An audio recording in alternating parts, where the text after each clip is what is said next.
The following program is rated TV MAL. It contains strong language and is intended only for mature audiences.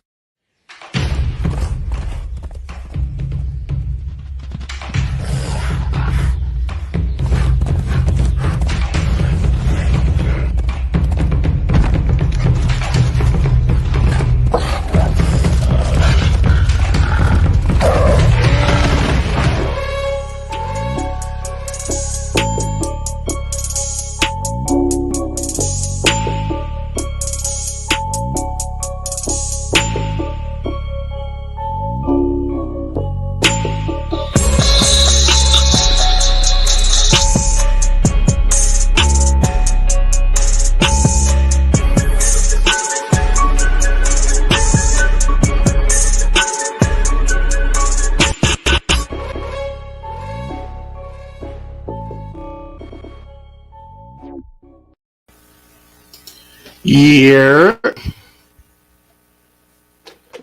What's going on? We're here. Yeah. Sorry for the delay. Huh. You know what I mean? It's not my fault. Wolfpack, baby. We're in the building. We're going to say it's not his fault. We're going to say that. We'll just say it. We'll just say it. I mean, it's not. We'll just say it's not his fault. Well, first things first, before we even get started, we're going to wish our co-host here happy motherfucking birthday. Happy birthday. Oh, wow. He's muted. You're muted. Why are you muted? Okay, we can hear you. Wait, we're good now? Yeah, you're good. Yo, thank you guys so much, man. I really appreciate it. Yeah. Another year, man. Another year. To make this year better than the last year. And you have the best haircut you've had in years.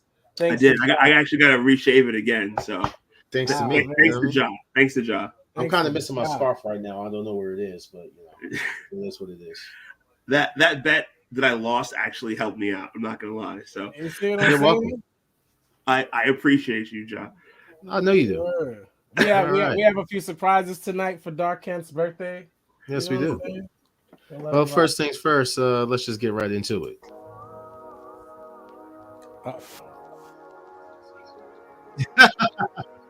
Uh-oh.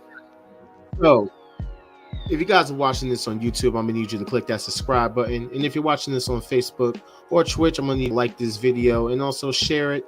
And if you are on Instagram, you can follow us at _ the Wolfpack Wrestling Podcast. So let me just make sure I put the little disclaimer on the bottom to make sure to like and share this video. Happy birthday. I really appreciate that shit. Also, make sure to click the link in the video description to access all of our content. And like I said earlier, make sure that you follow us on Instagram at _ the Wolfpack Wrestling Podcast. You're gonna want to share this episode. I'm gonna introduce myself first because I got to remind Ja that we have to introduce ourselves. So I'm gonna do it first tonight. I'm Jared, the bearded baby face. You see it, and I'm just excited tonight, man. I'm excited about wrestling. Big wrestling fan. Shout out to Jamie. Definitely one of our biggest supporters right now. Yeah, shout out to Jamie. Shout out to Antonio. You know what I'm saying? And everybody else who's out there rocking out with the Wolfpack Wrestling Podcast every Thursday night. I'm ready. Let's get it. Now, one thing's for certain. I'm trying to figure how we have two MJF guys up here, but we have Dark Kent Friedman, DKF, and MJ FYF. I like that name, MJ FYF. You two are on the same page tonight. This is going to be interesting. Yes, it is. So, dude, after that promo, I'm a fan, of course, but after that promo on Tuesday night, like, unbelievable. It's Long Island, by the way. We're all MJF. I like going. So, let's just get into this real quick. Are you ready? Ooh, I see the war is still going on. There is no war. AEW's winning strong. Hot cake for pancake. This is a pancake. Big pancake. There is no war. Huge pancake. You know why we're mad? Me and Ken are mad because we told y'all before this show started that this was a dud. It's good, Maestro. It was good. This is a cold pancake. There is no war. There should never be a war between what considers itself a major brand AEW and a developmental brand NXT. Developmental. We're gonna do this. We keep doing this. We really talked about this on the pod. It's what it is. At the same time, there's no such thing as a moral victory, but for NXT, it kind of is a moral victory. That shouldn't have been that close. AEW should have blew them out of the water by a couple 100,000 viewers. In my opinion, they should have. Baseball and basketball on. Yes, it's between them two, though, right? That's what we keep talking about. We keep comparing the two. Like AEW should feel every Monday, you know. AEW should feel stupid getting compared to NXT. Exactly. You should feel stupid. Wow. If you're not compared to Raw or SmackDown, it makes them look minor league. You're trying to be. So the minor leagues beat the major leagues. About a couple years back on Survivor Series is what you're telling me. So these are definitely the minor leagues. If you're excited about beating NXT, that's corny. Yeah. Wow. That's corny. Are you serious? No. Yes. NXT is garbage. So yeah, we know NXT is garbage. Excited about that's the point. That's not a victory. That's like we beat the worst team in the league by 1 point. Next, this is a hot cake from McDonald's, bro. Real stale. Jamie says, "Have we heard the rumor that Austin is facing Johnny Wrestling and KO for his Money to Blink contract?" We have. But what do y'all think about that? A hot take for me out of it all is actually what happened to NXT. I'd rather see Austin Theory cash in on the NXT champion than on anyone on the main roster. If that happens, I'll be satisfied. As far as that match is going to be fire. Let's not deny the fact that it is. That, you know what I'm saying, Austin Theory isn't the best yet, but he's not bad in the ring. He was a little looser on Evolve. I feel like he stiffened up in WWE for some reason. But the other two are legends. KO and Johnny Gargano are wrestling gurus. It's going to be a fire match.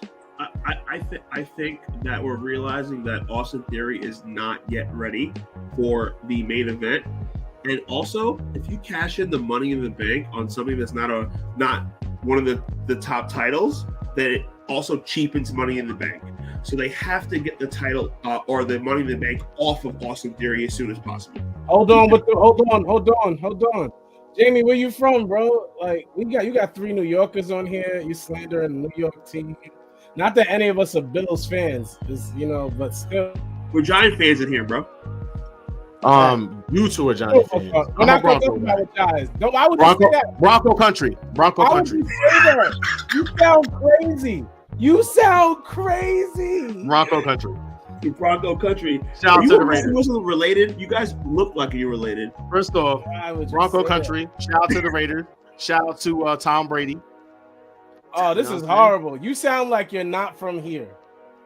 You sound like you're not from here. I'm a Delaware person. How about that? Yeah, you might as well be. Be that. Be a Delawarean. Be whatever that is. Be a Delawarean. Wow, you're actually one of the second person I've actually heard say Delawarean after watching RDC World. Shout out to RDC World. Watching them, and that was actually on the How to Be a Millionaire episode, and it was trying to figure out. I don't even remember. I don't remember the episode. I love RDC. So shout out to Mark and all of them. They fire. Yeah, no, RDC's dope. Leland. Antonio was like, "Let's go Giants." All day, 5-1, baby. Everyone says that Giants play in New York, right? No, you gonna do this, John? But they're in New York too. John, you're the fan of a Denver team. What's the next? That's fine. You guys are the fan of a team that plays in New Jersey. What's the next hot take? The next hot take is that the Giants are not making it to the Super Bowl. What is Denver doing right now? What is Denver doing? Right, they traded their whole team for Russell Wilson, and they still suck. Continue. So check this out. Terrible. So this is from Pro Wrestling. It said, "Okay, y'all, I think it's been enough time, and it's time to just admit the facts. Dominic Mysterio ain't it, folks. As a heel, as a babyface, on the mic, in the ring, everywhere he is trash. You think being in a stable with Priest, Balor, and Ripley would actually benefit him. However, it just makes him look like the much weaker. It's sad because this is Rey Mysterio's legacy. It's bad when AJ mops you on a promo. It's bad when you get mocked by anyone you step foot in the ring with. NXT may be the best place for him for a while. What do you guys think about this team?" I don't like the take because I think Dominic is doing pretty decent as a heel. He's getting heat, right? He's getting booed out of buildings. Like, he's getting the heat he's supposed to get. And it's not go away heat. It's we don't like you heat. It's Vicky Guerrero heat. So I agree. I think what people are confusing is this. Finn Balor is a top guy in WWE. He is a Triple H guy. You know, being anywhere connected to Finn Balor is going to help you in WWE. Dominic, it just so happens Judgment Day isn't the best stable. The way it was built, everything that happened, the way it's been delivered to us, it's been so poorly done that it's difficult for us to embrace it. That doesn't mean that Dominic isn't going to be a second, third, whatever he is, a third generation superstar in WWE for the rest of his life. I don't think this is affecting him at all. He's going to be here for the rest of his life. And Judgment Day is actually, from what they were, I'm not saying that it's good, but it was terrible. Now it's just bad. You know what I'm saying? It's getting better. They're taking steps forward as a faction, and as the storyline is good. The faction itself is bad. Finn Balor is still a star. I like Damian Priest when he was chubby. Dominic Mysterio's still in his 20s. Get off of his body. The man is gonna be all right. And Rhea Ripley is gonna body slam females till she gets tired of body slamming females. And not for nothing. Like, people make fun of Dominic's voice, like the way he sounds in promos, and they make fun of his body type. They say he's chubby or whatever. No, Dominic can go in the ring, bro. He does some pretty impressive moves. We're not gonna go that far. It's your birthday, but we're not gonna go that far. Yeah, we're giving you a little leeway, bro. Like, you gotta relax. You gotta relax. You really gotta relax there. He hit 619s. Stop it. He cannot go. Antonio said that Dominic's actually getting Baron Corbin heat. And that's good heat. That's the heat you want. You want Baron Corbin heat. Actually, Jared All-Star Layfield. That's what you want. JDF, aka House of BDSM. You want Baron Corbin heat. Jamie said, I'm hoping OG and Good Brothers get better run this time. We're living in the age of stables in WWE. I believe that they're gonna have an amazing run. They're gonna have an amazing run. Ultimately, Finn Balor will probably leave, and we'll get an actual Bullet Club thing going on on Raw. I really don't think the WWE is ready to take that Bullet Club IP. I don't think you're ever going to hear the words Bullet Club in WWE. I don't think we're going to hear Bullet Club, but we're still going to get the actual club. You'll hear the club. Do you understand the pop you get if Finn Balor, AJ Styles, and those two men started acting like the Bullet Club together? Come on, you can't give up on that money. That's what Triple H is definitely doing, the things that are going to make money, and that's money. Like, that's money.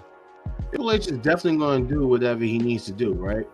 That's kind of why I also brought up the ratings. And I'm going to bring it double back real quick.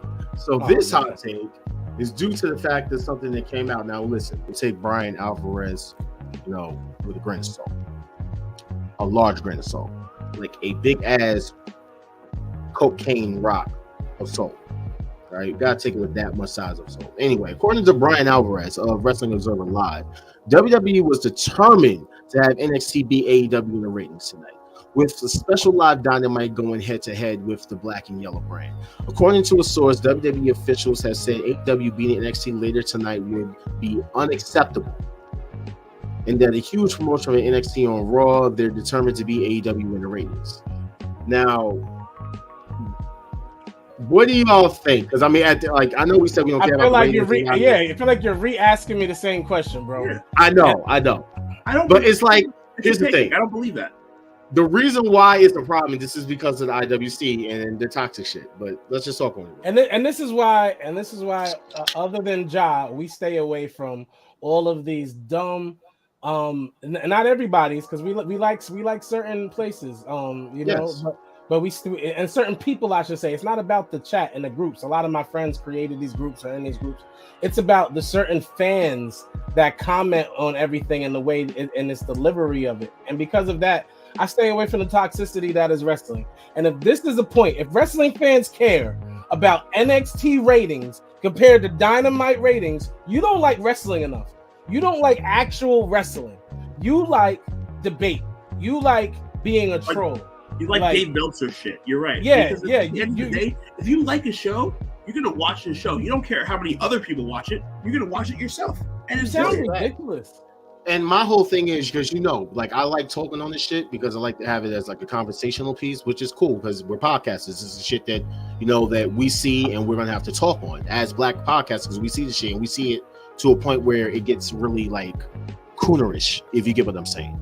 But we can take it back like, remember when the finals was going on and I sent you guys that picture? And I was like, everyone's always talking about ratings, right? But yet I'm watching the finals on one screen and Dynamite on the other. Now I'm not using, yes, I am a pirate person, but I didn't use no pirate sites. All I fucking did was went to tbs.com. I have a cable fucking provider. Logged right in. I'm watching it right on my fucking computer. Is that going to count towards ratings? No. It's not television. It's not on that I forgot the Nielsen shit that they use to determine ratings and numbers and shit. It's not on. Yeah, the Nielsen. Sorry. But it's not even on those. It's not on those things. You watching the thing on ESPN.com. That's not on that. That's not gonna pop up. How about the people who are watching NXT live on Peacock? They don't have cable, so they actually watch it on the app. Exactly. See what I'm saying? And this is why it's a moot point. Jamie asks, is it true that Hunter is out sick? Yes, it is. Hunter got COVID. He got COVID. They announced that he'll be out for the appropriate amount of days. I don't see him not being there next week. He should be back. He'll remotely do his thing there, but he'll be back. And, ratings, it's not really until we start working for USA or Fox or TNT, do we really give a shit about the ratings? It's a fun piece to talk on. That's the only thing. It's like it creates toxicity about it. Exactly. People want to relive the Attitude Era all the fucking time. You know what I'm saying? But when it comes to this shit, this is part of the same shit that we dealt with in the Attitude Era. It was a lot worse. Well, no, actually, I'm trying to figure what was worse, this or the Attitude Era. But also in the Attitude Era, that's when the most people were ever watching wrestling in wrestling history. Like, that's when 10 million, 12 million people were tuning into wrestling on Monday night. Like, we're talking about ratings like it was back then. It's never going to be like that. It's never going to be that. The volume of people and the prime time real estate and all of that situation is never going to happen again. So it's like... And this goes on to also your point. Like Jamie even said, she watches it on Hulu. She watches the playbacks or whatever on Hulu. So it's what I'm saying. Like I totally get what you're saying too. Aleister Black actually had posted this on Instagram and saying coming soon. Now, for those who aren't dark skinned and believe that what he was saying was a work and that he was going to WWE and going to be the White Rabbit, I don't care if it's your birthday, Nick. I'm still gonna get in your ass. Pause. You're going to sit there and thought that the motherfucker was doing the work and shit. When he actually came out with that video and said that he is staying with AEW, you know what I'm saying? He's not going anywhere. We'll see him back. Now, with that being said, what are we expecting here? The same shit that he always does? I have to admit something. This story has gotten so boring to me that I don't care what Malachi Black does. Yeah, I'm like over it, bro. It's like I'm not popping if he shows up on Dynamite. I'm not popping if he shows up on Raw. I'm not going to go crazy until he has one of his sure to be good matches. He is a great worker in the ring, but I'm tired of the lore of it. Like I want to see him wrestle. I'm tired of the gimmick. I'm tired of the lights going out. I'm tired of the mask. I'm tired of the eye. I want Aleister Black to wrestle, and that's something that I haven't gotten much of in a long time. Like, dude, I just want him to wrestle. I haven't cared about Aleister Black since he was the NXT champ. Realistically, he was having great matches on NXT, even when he wasn't the NXT. I'm not gonna lie. I'm gonna bring up your guy right now. Aleister Black versus Velveteen Dream, amazing. Oh God, no! Amazing match. It was Velveteen's best match because that's how good Aleister Black was. He made that man look amazing. He wasn't wrestling with a kid, so of course. That match was amazing. The match was amazing. So it's like, yeah, it's a pancake because he's a pancake. Yes. Now this. No, they did not bring Malachi back. Black? Hold on, Jamie. They did not bring back Bray to compete with that. That is an insult to Bray Wyatt. Bray Wyatt gets more views than AEW. Let's talk about that. NXT lost to AEW Dynamite. Bray Wyatt gets more social media plays than all of AEW in a week for one promo. Bray Wyatt's debut, but basically return views are way more than the past 5 months combined of AEW Dark. Bray Wyatt is an anomaly in basketball. When a player shows up like LeBron James or Kobe Bryant, Michael Jordan, they say this is like, a generational talent. Well, allow me to tell y'all, Bray Wyatt is a generational talent. He's one of those guys. We're not comparing him to a Malachi Black. That's insulting. Yeah. I'm sorry. Yeah. Like Bray Wyatt and Malachi Black are two different tiers of wrestler. Bray Wyatt is the best actor in wrestling. Bray Wyatt is the absolute best actor in wrestling. Yeah, comparing Bray Wyatt to Malachi Black is like comparing Steph Curry to Seth Curry. It's they're not even on the same plane when it comes to talent or it's true though. It's true. They're not on the same plane. They're not. Not even on the same baseball field, bro. Like, so Bray Wyatt coming back is definitely huge. Due for SmackDown. Aleister Black had the potential of being in the same place, but the way he allowed his character to be misused in both places, in WWE and AEW, have caused him to fall flat. Bray Wyatt is wrestling. Like AEW has nothing to compete with Bray Wyatt. Not Absolutely at all. Nothing. Definitely not. Even with the whole Page thing, like that shit got wiped out as soon as Bray Wyatt came back. And everyone was hyped about the Page thing. Everybody who was hyped about Page? I was hyped about Page. I was hyped about Page. I was not hyped about Page. Let's go back to the tapes. I was not hyped about Page. You wasn't. I was super hyped, and she needs promo class back. I don't know if she needs not Saraya. Saraya, whatever. Maybe she needs some promo classes with Brad Maddox. Next. So, according to a rumor, this is from Pro Wrestling MMA News. According to a rumor going around, CMLL are going to announce the sale of the company. The new owner has not been revealed at this time. This is just a rumor at this time, and no official announcement has been made by CMLL. Now, what do you guys think? That's huge because CMLL has been around for how many years? As long as AAA. Yeah, so like that's huge. I hope whoever buys the company continues the work of the company and the market and expands what it's already been. Mm-hmm. Here's my thing, though. That's definitely a hot take. What would you guys do? Because they said they have not revealed the owner yet, the new owner. What if it actually is revealed to be Tony Khan? No, please no. Jamie, the bro wants to know what is CMLL, bro. No, I wouldn't say no. I would not say that they are milking. Explain what CMLL is. CMLL is a company. I'm trying to Consejo. Yeah, I'm looking it up right now. Consejo. Consejo died de Lucha. Yeah, it's Mexican wrestling. Yes.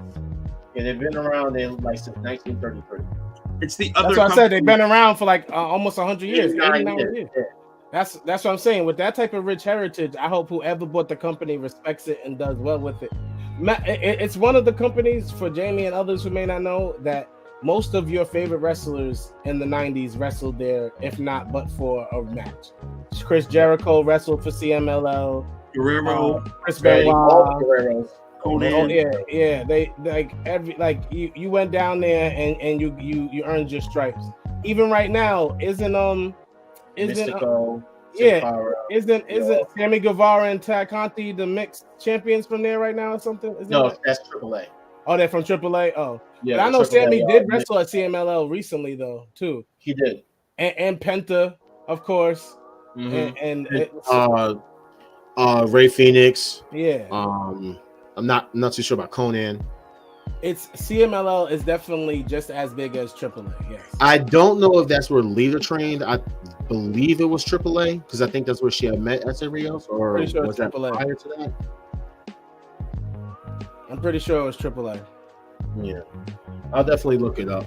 But word. So I mean, Darkin, what do you think about this? What that CML? Oh yes. Basically that they announced. There's a rumor going around that they are going to be announcing the sale of the company soon, and that the new owner has not been revealed at this time. Dude, I don't. To us as American wrestling fans, I really don't think it means much of anything. To tell you the truth, like, I mean, what are they gonna do with a Mexican wrestling company for us as American wrestling fans? But that's why I said it. That's why I said it is important though, because now you sound like you're disrespecting the legacy that is CMLL. Like, if it's they have a rich legacy, and whoever's gonna buy it is probably gonna like try to like continue with that. But I'm just that's saying, what I want. That's what I said. What is WWE? Like watching TV, turning on, looking for wrestling, it probably won't affect us too much. I hope it's neither AEW or WWE. I hope it's neither one, and I hope it's not AAA. I hope it's some random person. Like, and you know what though? AAA, that's gonna be weird. Realistically, whenever a wrestling company is bought, you always think it's going to be one of the big two, not to carry on the company, just to get their videos, just to get their library, so they can add it to whatever they need to add it to. It can be more of a library thing than an actual company thing. Yeah, I mean, I can definitely see that. And listen, we need y'all to share. We need y'all to share. On AEW. Yes. Do me a favor, y'all. Do me for those that are watching this, make sure that you like and share this video, please. We are trying to grow this podcast and grow this channel. 8:45, we have a surprise for y'all in Dark Kent. At 8:45, we have a surprise. You guys got CM Punk on show? Oh gosh. Now that I hear that Conan owns part, I believe he does. Yes. That I do believe is true. So now this is the black wrestling fan in me. I know how he feels about the person to bring up. I don't know particularly how he feels. Then again, he doesn't like anything black, so it's okay. What I am going to say is that, like I said, the black wrestling fan in me got really offended. And more or less is not towards like in the fandom, war aspect, but let's just put this out there. So I'm pretty sure everybody has seen the video. If you haven't, look up what Athena did to Jamie Threat or Jody Threat, whatever her name is. And everyone is talking about this video that's circling around for apparently saying that Athena went off script and did a whole shoot fight and was stiff and was beating the shit out of this woman like she literally stole her fucking money. Was she not? Was she not? That's what it looked like. Was she not? That's what it looked like. You're about to say something crazy, so go ahead and say your point. Go ahead. It wasn't even that crazy. You know what I'm saying? It wasn't that bad. Everybody watching this show, make sure y'all watch what Athena did to this child. He was OD. She's a child now? That Athena treated her like one. She definitely treated her like one. How did she treat her like a child? Because Athena let out all her frustrations of never being able to get over, regardless of where she is or how great her is. Okay, you're dragging it. That's crazy. I'm not dragging. You're about to drag it. Because a white man said the truth about a black woman, it gotta be racist. It can't just be the truth. How is it the truth? Did you watch the video? Man, I saw the video. It's actually one of my favorite videos of wrestling. That shit was nuts. Horrible. She is horrible. Why do we keep bringing up Athena on this show? She needs to get banned. She is horrible. And this is no offense for her as a person. I'm sure she's a great booker. I heard she has her own league in Texas. I hope she helps a lot of wrestlers achieve their goals. I'm thankful for her to be in that place. As a wrestler with her current character, it's not over. Why do we keep discussing? Ember Moon was over for a hot second in NXT, and then it was never again. And Athena's never been over from the day she arrived to the day she slapped this young child the other night for no reason. She's never been over. Never. She's not over. The whole outrage though is that apparently she was just being too stiff and all this other shit. And I'm like, I really didn't see no problem with the match. I actually liked the match. I actually liked the physicality in the match. I wish some of the matches with the women were a little stiffer, just like how with the guys are. With that, man. If you're wrestling somebody, you're trusting your opponent to do the right thing. It's about communication, yeah, man. Yeah, you're trusting the opponent to do the right thing.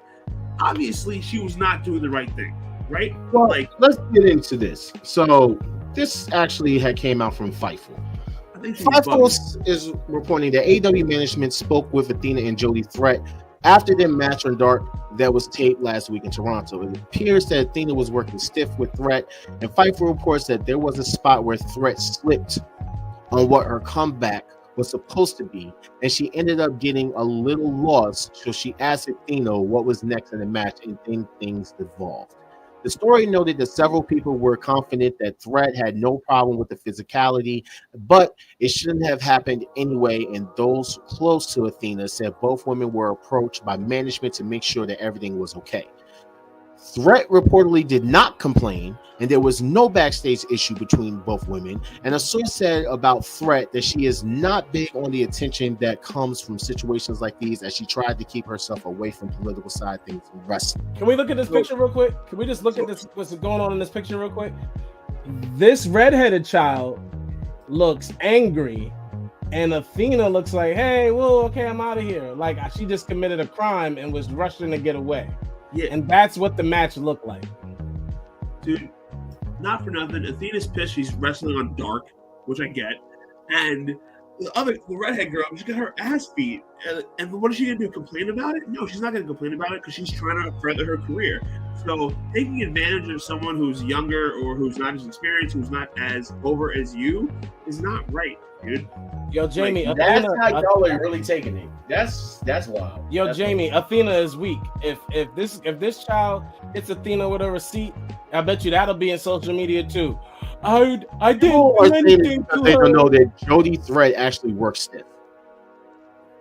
She's an independent wrestler. So she works stiff, bro. I'm literally looking at someone even saying that like Jody. Sorry, excuse me, had to burp. I'm getting gas off of this bullshit that you guys are feeding me. Jody generally works a stiff style, so I'm guessing most of the outrage were from people who've never seen Jody Threat or just get uncomfortable with women being Minoru Suzuki levels of stiff. Bro, I'm just saying. She was not hitting Athena as hard as Athena hit her ever. That whole match. Look at how angry this woman is in this match. In that picture. No, put the picture back. Look how angry she is. Look how angry she is. Oh, please. So then this came out from We the People ass nigga, Dutch Mantle. Damn, does that redheaded girl owe Athena money? One of these days, one of these untrained wrestlers will get hurt seriously, and Tony Khan and AEW will be sued. The girl could have seriously hurt on that outside drop. Tony, please, you need to safety manage her badly. This is coming from also Nicolo saying, was this a grudge match or something? Because that dump to the outside was dangerous as fuck. Athena taking out all her frustrations on her lack of TV time. Funny, someone just said that. I swear someone will die in one of these 3-minute AEW dark matches. Then this motherfucker, BG James, also known as Road Dogg, who has no fucking career and literally is an ass wrestler and will never have amount to anything that any of his other DX members have accomplished, other than being some bum ass lackey that gets privileges because he's friends with the fucking owner's son-in-law. Last week, just like me, comes out and says, "This has no business in our business. It's ugly and there's no money in it. Small ball mentality, dirty Dutch." People seem like they want to do it again on Sunday, so I figured I'd set it up. You know, doesn't have to be long. Yeah, I'm about to mute you. Like, why are you watching other stuff? You know what I'm saying? I know it's your birthday. But yeah, I'm just watching. I'm watching football right now. I know. Anyway, so someone then responded and said, wait a sec, did this heinous assault take place under your watch? And it's actually Athena doing the same damn move to Liv Morgan while he was in control of NXT shit. And then someone basically says, no, you misunderstand how it works. If WWE and NXT does it, it's brilliant, darling, pushing the limits of physical exertion. If AEW does it, it's amateurish, dangerous, safety risk. It should be condemned as violent brutality. You just felt like attacking somebody tonight. Because to me, all it comes across as is, she did it in NXT, and she only did it once. She did not do it again because Athena is not a safe worker. She's Nia Jax. Oh wow! She should be She should be with Nia Jax, making TikToks and doing Instagram dances because she's not it. Wow, that's dragging it. Not at all. Nia Jax is a little far. She's not Nia Jax, but no, she's Nia Jax. Nia Jax is better on the microphone. Heel Nia Jax is better than any character I've seen Ember Moon play. Rajiv doing? Man, go ahead. I gotta mute what team he's playing for, but he was saying like it's your birthday. We're about to do your debate, and you're playing something else. Ryan Alvarez from Wrestling Observer Radio has actually stated that ROH streaming deal is being announced imminently, and that is when it came out that also looks like Warner Brothers Discovery wants even more AEW content, as talent has been told that AEW will be producing backstage behind-the-scenes documentary shows. Fightful reports that talent does have the option to not participate in the new show. Filming will be starting in November at the Baltimore show and will film for 6 weeks, ending at the Garland show on December 14th. Tony Khan will be executive producer with help from Sam Byrne, who is the executive producer of Shed Media and Warner Brothers Discovery. The show will start to air in 2023. Now, also, this is after... sorry, I had it and it kind of disappeared. But Tony Khan ended up basically coming out in a press conference, I believe, where he was hold on a second.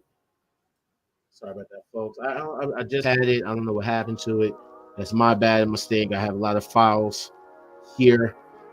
Yes, here we go. So basically, he says, we'll have a great news soon about Ring of Honor weekly shows. Our goal is to have one more great pay-per-view for Ring of Honor in 2022, which is in December, which we found out from Dynamite is going to be Final Battle, which I'm kind of upset about because it's not taking place in New York.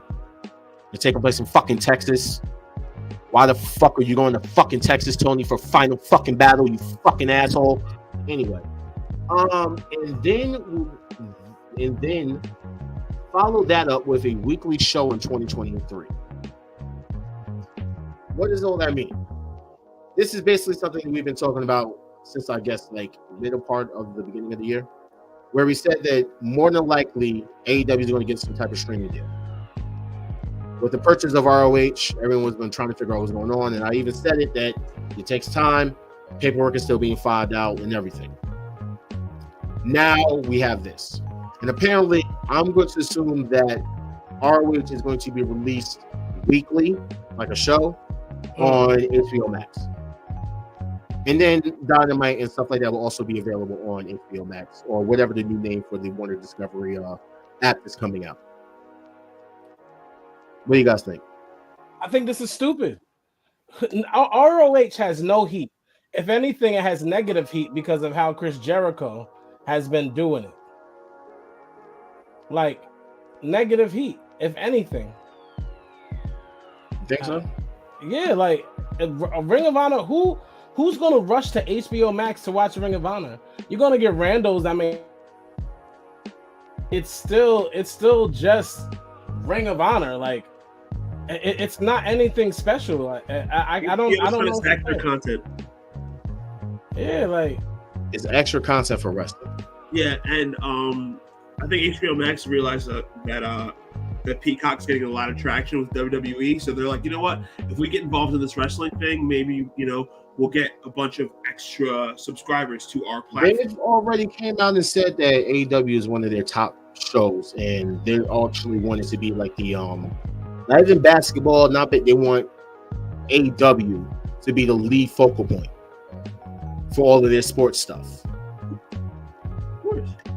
And not to me, it's a great avenue service. As I know, a lot of us don't care about the fucking that 18 to 49 demo shit, right? That's what it's called. Also, yeah.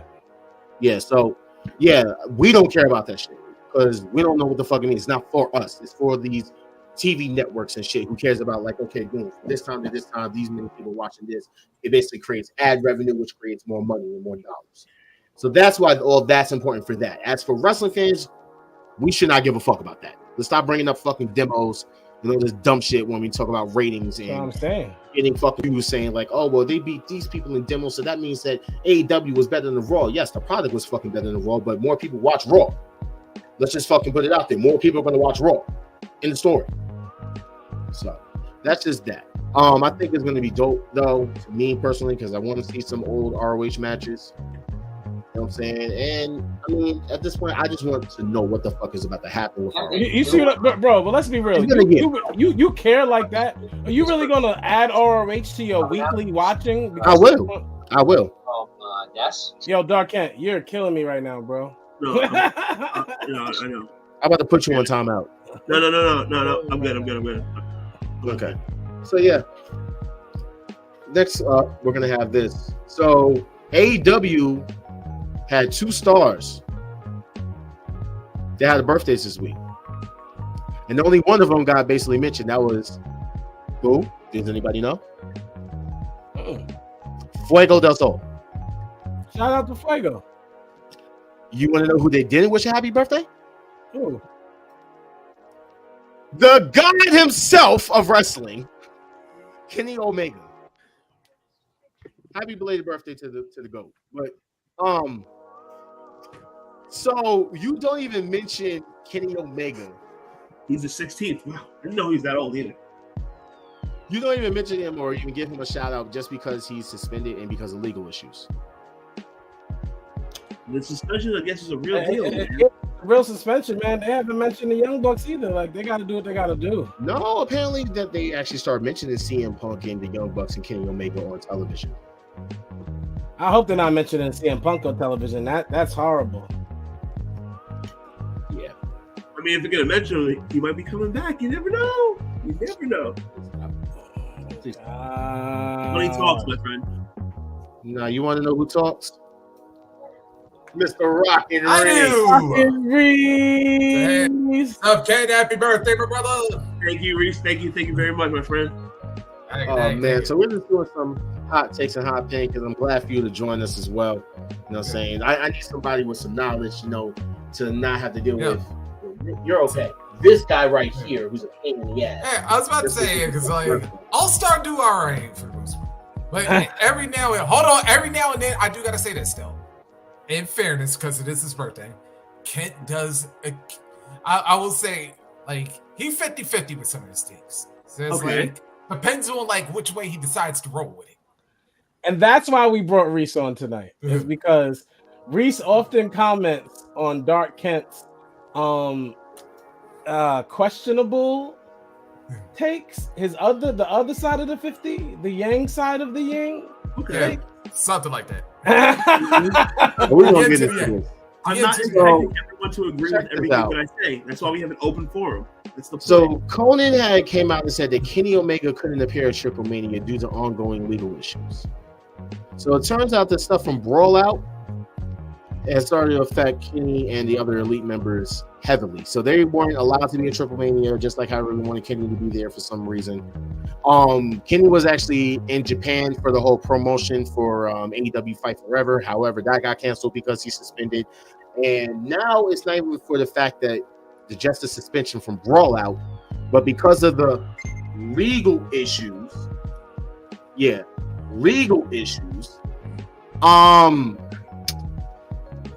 They may not actually appear on AEW for probably the rest of the year, maybe longer. The rest of the year? Because of the legal issues. That's crazy. Even though Tony just name dropped them Tuesday night.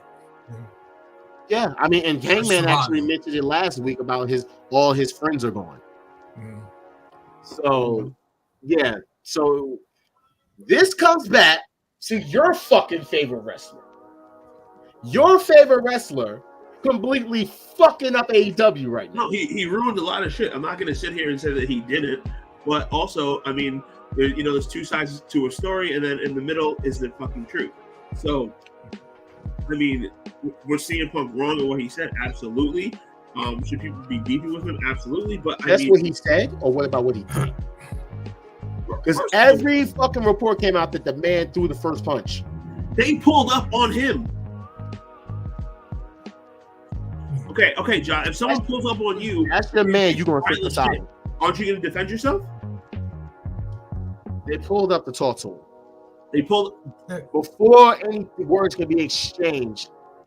Phillip Brooks threw a punch. None like of us he had there. flashbacks of getting his ass whipped in UFC. This is all speculation and hearsay. But all I know is that CM Punk. Not even hearsay. Even Punk said it. Punk came out and even said it. None of us were there. We're all speculating. Said it. We're all speculating.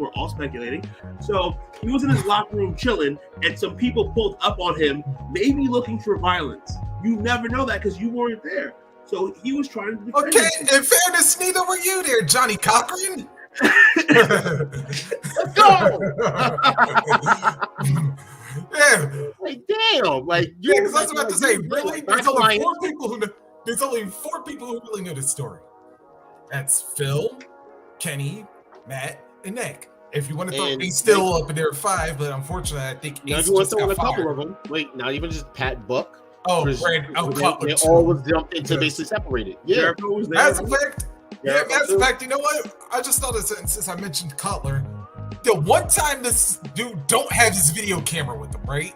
Where we could have had some like video evidence. I think he had it. I think he's got it.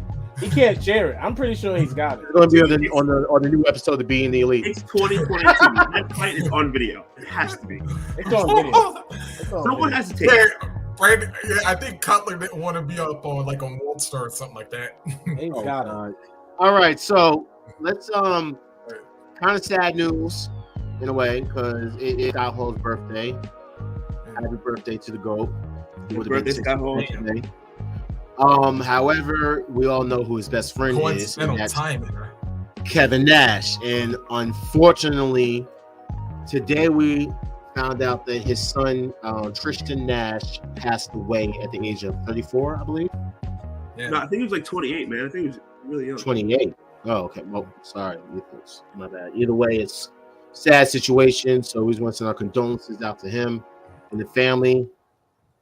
Yeah. You know what I'm saying? And yeah, people even saying like on his birthday, it's like. What I'll say is this one actually is kind of like hit me a little bit because I listen to Kevin Nash's podcast every week. He's a great podcast called Click This. Sorry, Damien Derek said 26. Oof, this is younger than us. Kevin Nash has a great podcast. His son is also the producer of the podcast. Yeah, Click This is a great podcast. Great podcast. He does current events. He gets into wrestling. He does a lot of other things. Great podcast. I listened to it on Monday. They do a show on Sunday night. They posted on Monday. The son was like in the show on Monday, and you can tell their relationship is great. And also with Kevin Nash, he still is not over the Scott Hall dying. Like whenever he talks about it, you can tell that he still feels that shit every day. And for his son to die on his best friend's birthday, who he's still not over dying, is fucking rough. That is really rough. So my heart goes out to Kevin Nash right now, for real. Dude, yeah, talk about like the cruelest form of like. It's all about the cruelest form of coincidence right there. It's like of all the day, like it's bad enough like losing your kid on any day, but then like losing them on a day of like your best friend is like, yeah. Marion had asked. I thought he was beefing with his son a few years back. I'm not. I don't know about that. Yeah, because somebody please correct me if I'm wrong on this one, but I think they did have like a little bit of a blow up. Like, yeah, I know it got the like fisticuffs, but I don't know if it went anything. I don't think it went anything further beyond that. But yeah, because I knew like Kevin. Yeah, because I know like Kevin kind of got busted up a little bit. I think that's about the first it went. Through listening to the show, you can tell how tight they are and how like their relationship is. So, like I said, my heart goes out to Kevin Nash. Like the fact that he lost his best friend, and then just the date that it happened to. Like, first of all, no one wants to bury their kid. So, not at all. Or a parent. Yeah, just the date itself is just nuts. So, shout out Kevin Nash, man. That's really rough. Very much so. So let's get continue. There was a post from Adam Cole, who we have not heard from a long time because of his concussion that was going on. And he just wrote the words, "You ready?" Now, for those that watched Dynamite on Tuesday, after the FTR and Shawn Spears triple threat match, sorry, why keep saying triple threat? Trios match, we saw who showed up afterwards. And that was the Kingdom. Now, with Bobby Fish officially gone, and Kyle O'Reilly, actually, who just, I think he's recovering now from neck surgery. Yeah. What do you guys think? Reach, you may know where I'm going with this because you are an ROH guy. I think you know where I'm going with this. Yep. Reunion. What if Adam Cole comes back in, is the new leader or the returning leader of the Kingdom? And the Kingdom starts to run rapid in AEW. What do you think about that? I know you like factions in wrestling, right? Oh my gosh. Don't change up now. I'm not. To be honest, I'm not changing up at all. I just feel as if this is one of the most boring weeks in wrestling news history, and this is like straight like that. Like the Kingdom. If Adam Cole wastes his time attaching himself to the Kingdom, that would be the dumb. That's career suicide. Nobody cares about Maria Kanellis or Mike Kanellis on a mainstream television level. I am Matt Taven. Then you be Matt Taven. Adam Cole's that's wife. definitely true about Mike. Adam Cole's wife has more followers than the Kingdom combined. Adam Cole would be out of his mind to attach himself to stoop to that level. Yeah, nobody's interested in that. This is another pancake. Wrestling, do better. We need Sammy to have another fight or something. Adam Cole. Wow. Adam Cole's a plug and play main eventer anywhere in the world. So you're right. For him to drop down to the Kingdom level is just like it's not worth it. It's like Stone Cold wrestling the oddities in '98. Like, what are we doing? Do better. Yeah, I was about to say, like, unless they were trying, if they had a plan for Adam Cole with the Elite, like, yeah, that just totally went up in smoke right now, and especially because like Bennett, the last time anybody really remembered him. Oh yeah, he was being his wife's bitch. Mr. Mike Kanellis. Yeah. No one cares about him. Really. But here's the thing. Apparently, Triple H and WWE was interested in the Kingdom and bringing back Maria Kanellis and shit. They're interested in everyone right now, though. At the same time, honestly, like that's how I look at it. And shoot. That's like that, like all three companies are like trying to be interested in everybody now. Because ever since Vince quote unquote stepped down, now everybody's trying to make the ultimate power plays now. Mm-hmm. Oh, very much so, very much so. But it is what it is. So everybody watch Raw knows what we're getting at Crown Jewel. And I'm trying to figure out how this was going to happen when I am. Yeah. So let's just point something out real quick. Can't be in Saudi Arabia and Japan at the same damn time. Yeah. You can't. So that better be one hell of a red eye that he's taking. Yeah. Because I don't know what the time difference is between like Saudi Arabia and Japan. Yeah. But like I said, that better be one hell of a red eye flight. Well, from what we have saw, the OC or the Good Brothers ended up releasing a video and said that apparently New Japan didn't clear it with Big LG, and he's the one that books matches for Carl Anderson. And so because they didn't do it correctly, he's not showing up to Battle Order to defend the never openweight title. He was working without a contract. That's like news. He's working without a contract. You don't have an actual deal in place, so you're just working on a handshake deal or on a hey, come here at this time. That's cool. If you don't have a contract in place, and then another company gives you an actual contract when you actually work for them, and it's like, all right, bro, I'm not showing up to your shit. So that title is probably going to get forfeited, correct? Or that's my point. That's my point. Because let me think real quick. Who do we see get their title stripped from New Japan just because they couldn't make it? Someone couldn't make it because of fucking COVID. Yeah, it happens though in New Japan. Yeah, it's like Moxley with the U.S. title. But then Ospreay as well.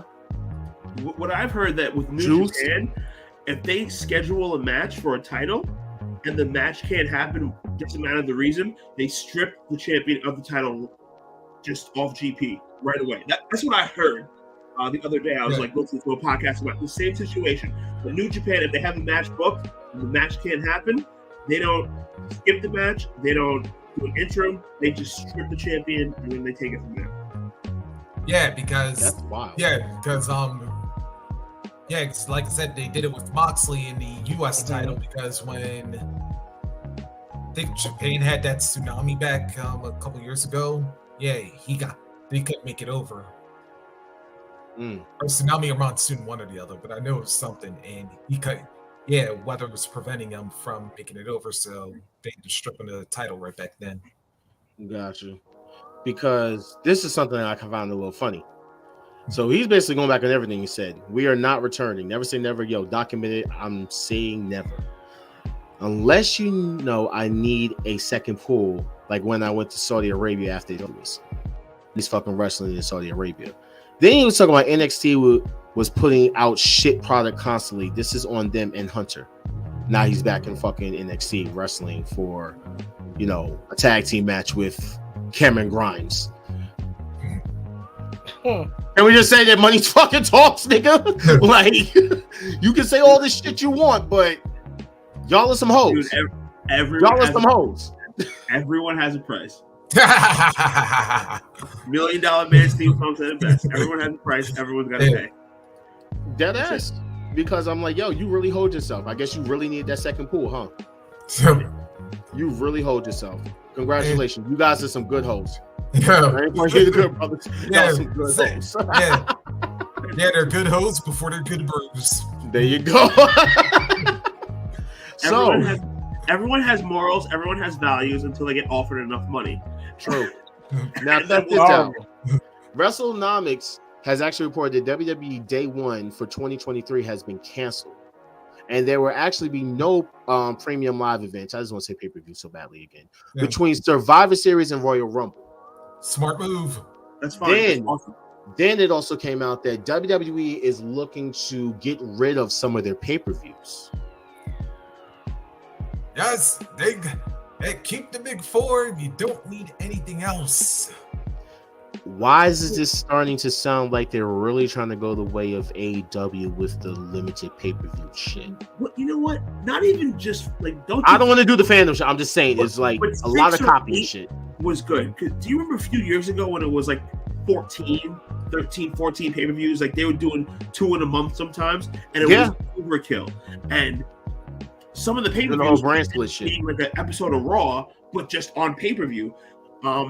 So I think cutting down on the pay-per-views is going to help them in the long run, because after Survivor Series, then you can build to a dope Rumble instead of having to build to something in the middle that really doesn't mean anything. Yep. I'm with it. I'm completely with it. Derek said it's good because it gives them more build for Royal Rumble. Yeah. I mean, listen, it is we're still doing hot pancake. This is definitely a hot take. The reason why I'm going to say it's a hot take is because, let's be honest here, for the past couple of years, storylines in WWE have been trash. Very lackluster, very just thrown together. It's trash. This actually kind of gives them the real opportunity to build, like they have been doing. I do not judge Triple H era WWE to Vince McMahon era WWE.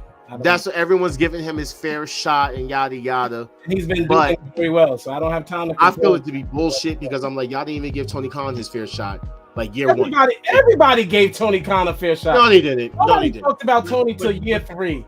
No, they was talking about Tony. They was talking about Cody. They was actually talking about Kenny. A lot of people were trying to sit up there and lie and say Kenny wasn't that good, and all because he didn't go to WWE. They didn't give Tony a fair shot. Nobody was on Tony till Tony was on Tony. To John's point, if they spread out the premium live events or the pay-per-views, it's going to lead to more long-term storytelling.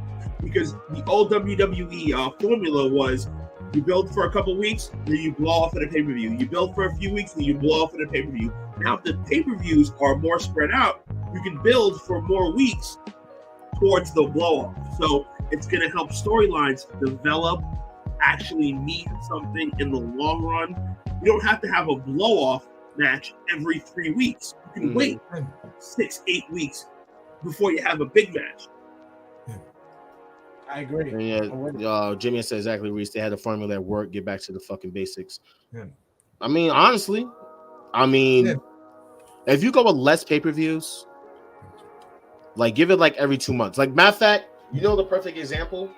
Go, since I know everyone now like tries to say that NXT is a developmental brand, which is complete horseshit to me. I've been saying complete horseshit. I've been saying it since day one.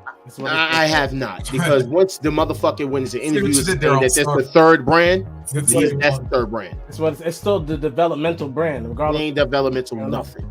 All right, developmental. I don't see rookies on NXT. They're all rookies. They've all been wrestling for 2 years. How are they not rookies? I literally seen people that have been there, and there's really Mandy Rose is a rookie.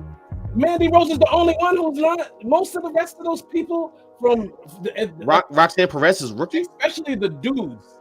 Roxanne Cora Jade is a rookie. Roxanne she was the only rookies that they really have is Braun Breaker.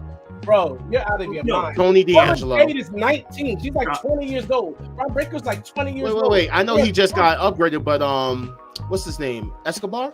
They are children. Yeah. The point is, that's Escobar. He's a rookie. Most of the roster is 23 and younger, and that's a fact. You don't watch NXT, so I can't talk to you about something you don't watch. So I'll look up the NXT roster right now. I guarantee I will find at least 4 people over 30. Most of the roster I said is 23 and younger. Most of that roster. From 2016 to 2018, NXT was a third brand. Now they're developmental. It's a developmental brand. Like NXT's heyday, they were a third brand. Yes, they put out shows that the were average wrestler in NXT is 32. Yeah, because I was about to say, because as of October 2022. As of October 2022. Yep. As of literally 5 days ago. The wrestlers that I see that are being thrown in my face are young people. Andre Chase is 33. And Apollo Crews is 35. All right, you know what? Let me say this. Let me not say age. Let's say how long they've been wrestling. Roxanne Perez is an anomaly. She's been wrestling since she was 13.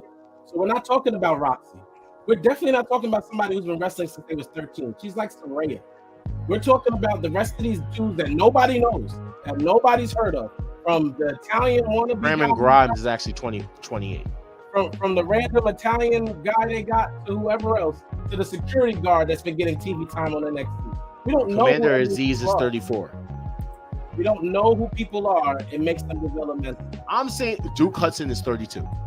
Did you know who Duke Hudson was before NXT? Do you know who Duke Hudson is now? Do you watch NXT? I watch it on occasion when I'm bored. How are we having this conversation? You don't watch it. This is why when I didn't watch Impact, I'm not going to talk to you about Impact. I wasn't watching it. But you can't talk to me about a brand. Ivy Nile is 30 years old. Ivy Nile is also. I just want to make sure that I named like at least 4 people now. I think I've done it. All 32? Joe Kofi is 34. Dude, Joe Casey is 35. To Star's point, can we really talk about NXT? Like, if you don't watch it, because I don't. The fake Finn Balor is 32. Okay, so my point is negated on age, but not on tenure. Most of the stars. Candice Chance is 32. Most of the people they put on my TV have been wrestling for very few Aiden years. Carter is 34. Okay, you got to put it to. No, he's going to keep going. I just want to make sure. He doesn't watch NXT, but he's gonna keep reading the list off the internet. You said that they're all young, so I'm just saying. I will say short tenured in wrestling. How about that? I will say that. Short tenured in wrestling. Whatever, sir. Hold on. Actually, I do want to touch on that also. Just for the record, what would short tenure for anybody who don't know? Like, what's under 5 years? You would say? I would say that. I would say that exactly. Yeah. All right, under 5. Okay. I would say under 5 is short tenured. If you have not wrestled for over 5 years, like wrestled. I don't mean you're in the back having matches, or you're on Deer Park Avenue, off of Deer Park Avenue. That's the street out here having wrestling matches. I mean wrestled other actual wrestlers. I don't want to hear it. I don't want to talk. So what you're saying is Gabe Stevenson and his brother are. You know what? I'm not gonna do it. I'm going by your logic, sir. Damn. Come on, man. So, this is also talking about. Now, this is some. Yeah, I'm just gonna get into this real quick. I mean, it's a concussion. It's a back concussion, real back concussion. But I have not heard. I don't know. He'll be back when he's cleared. It could be tomorrow. It could be never. WWE enforcer says, or he just doesn't want to come to work and have to see Christian after he caught him with that dentist. Now there's a rumor. There's a little rumor going on. Dr. Britt Baker, DMC.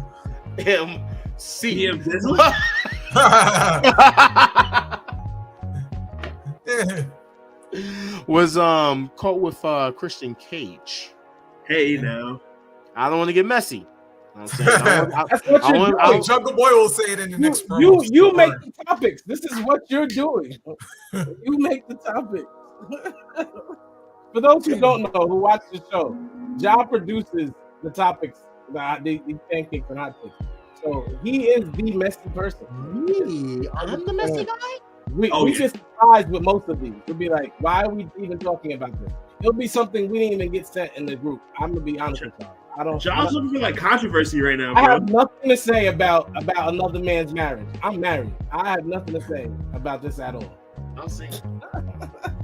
Nothing. And John's not single. I met his girlfriend. I met John's I'm single. You have not met. Where did you meet her at? Where did you meet my girlfriend at?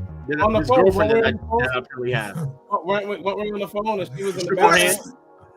No, I didn't. I would love to shake her hand. You want me to come shake her hand? We're not too far. I'll let you come shake her hand. All right, I'm not gonna shake her hand. All right, because I want to know who she is. You got to introduce it to me too, because who is this girlfriend? Hey, bro, you know better than me. Damn, I had to be a titanium somewhere, but it's like going totally to shit right now. Oh man. So real quick, as far as these guys who we haven't seen in a while. Apparently, Shelton Benjamin and R-Truth are listed as a tag team on WWE's internal roster. However, the promotion has not yet decided on the name of the duo. Yeah, the main eventers, because that's pretty much the show they've been on. Golden Truth. Oh yeah, it's Gold Standard. Wait a minute, didn't Gold Dust it? No. Oh shit. They're definitely gonna. Yeah. Damn. They can't do the Golden Truth. They can't. Yeah, that's Damn. Yeah. That would have been a perfect. I forgot him. Yeah, because I had forgotten about that. It's just like until you just said that, and I was like, "Oh shit, that's right, Goldust and Truth." I'm not excited for this at all, but I am excited that at least they get some TV time soon. Yeah, and by the way, for anybody that didn't get the main eventers thing, yeah, that's because of the show main event, and that's the show that they formed their tag team on. Because anybody's supposed to have watched that. Yeah. You have a better chance of watching fucking matches on dark. Got a better chance of job watching NXT. Are there any other things? Yeah, man, I'm not watching NXT. Fuck you, so you got me fucked up. Anyway, so a lot of people was wondering about this guy right here. A lot of people are wondering about him. Oh, nobody was. John says these things. Listen, I think you're there are probably 10. He's been doing this. A lot of people. A lot of people. I think it was a vocal minority of people who Just actually. say there was nothing. There was a lot of people that was worried about, trying to figure this out. But it's okay. Anyway, so the reason why this man has not been on television or appearing on AEW was due to the fact that his mother passed away.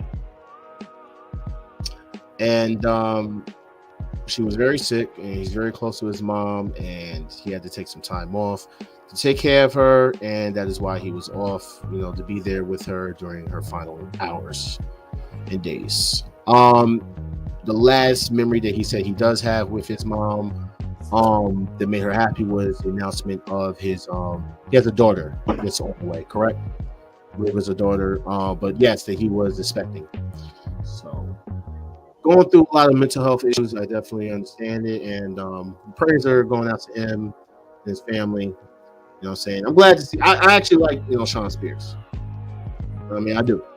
I know All-Star don't. I know Dark Kent don't. But it's not that I don't like him. You have to actually care about someone to not like them. You see how he puts words in our mouth? Nobody said anything about this man. The point was we had nothing to say about him. Yeah. This isn't a hot take or a pancake. You just want to wish him well, then wish him well. But don't bring it up like people just automatically was thinking or cared. No, they didn't. Someone has to hold real estate in your mind for you to not like them. He's trolling. I feel like Josh. There's probably like some people up in Canada. Josh trolling me bad tonight. Like we about to have beef. This is how am I trolling? This is out of control. I'm not trolling at all, whatsoever. So what are you talking about? You bring up Sean Spears and like, oh well. Everybody's been wondering. What the heck is going on here? People have been wondering about him. Star don't like him. Dark don't like him. Yeah, like we ain't say a word about this man. Yeah. Wow. Okay. I gotta think about you. The only person who probably thought about it was like MJF because he didn't get to whip his ass for hitting him in with that chair. That's it. Thank you. That's it. Josh, wow. I'm telling you, he's going for it tonight. Do you have another take? Are you gonna do this to us again? Do you want to pull one out? Oh yeah. Oh yeah. Okay. All right. What do you think? I know for a fact we're going to get the Kingdom versus FTR. First of all, why the hell is this in Texas? Hey, you know what's funny? I said that, as soon as I said we was going to talk about it. Because I wanted to know, why the fuck is Final Battle in fucking whack-ass, dusty-ass, trash-ass, garbage-ass, I feel like fucking Kevin Owens' ass, pause, Texas.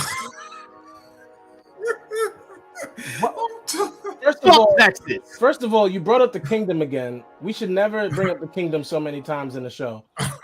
And you started it like it was a big deal. It was the first thing you said. Second of all, you said Ring of Honor Final Battles in trash Texas, as if Ring of Honor Final Battle isn't trash. You sound ridiculous. This every topic tonight has been, quite frankly, a hot cake. From like just straight, matter of fact, Burger King. And Burger King made pancakes. This every topic tonight. Like it doesn't, bro. I have no idea what's going on. Ring of Honor Final Battle makes no sense. They're using Samoa Joe to be the face of something that he doesn't even have a feud or match for yet. You had to mention the Kingdom versus FTR. Who cares? Who cares? Who cares? Texas is the bad part. Texas is the problem. Texas is the problem. Final Battle's the problem. Ring of Honor is the problem. Ring of Honor is the problem. Thank you. What is going on today? Like, you have to make people give a shit about something. No one gives a shit about Sean Spears. No one gives a shit about Ring of Honor right now. As hard as that is to say, like realistically, no one gives a shit about Ring of Honor right now. I can't believe it. Yeah, it's about the only thing worth talking about when it comes to Ring of Honor is, strangely enough, been Jericho. It's the Ocho. Actually, I can say one other thing because I know, because I know, Hill and Two and I kind of talked about this a little bit, but I thought they were gonna go there until he backstabbed and hit Danielson, but I was like, with the promo Wheeler actually cut yesterday, I was like, if they somehow do a 3-way for the pure title, which has never probably been done. I don't think that's ever been done. No, Whatever. Yeah. But I was about to say, if there's any 3 dudes who could pull it off, it would be Danielson, Garcia, and Yuta. What if they have it and then all the titles are on the line? That may be a little too much. Boy, the build for that match would be boring. Oh the my match god! itself would be crazy though. Daniel Bryan, Garcia, Wheeler Yuta, and the match will be 5 stars. The build will be 0. Trash. Yeah. Ultimately boring as I don't know what. The match will be 5 stars. The point is mute. Daniel Bryan would have to carry it promo wise, or Danielson. Yeah. Oh my gosh, who wants to hear that for weeks leading into a match? This is I don't know what's going on tonight. I'm telling you, wrestling news is Just to Star's point, where Star's is right is you have to carry. Wrestling only goes so far. You have to have characters. You have to have promos. You have to get people mentally involved beyond what they see on the screen wrestling-wise. You have to get them emotionally involved is what I'm saying. And having 3 guys in a match that can't cut promos is not going to get people emotionally involved in the match. That depends on which Danielson you have cut in promos. If you have the babyface version, yeah, that one I'll agree with you.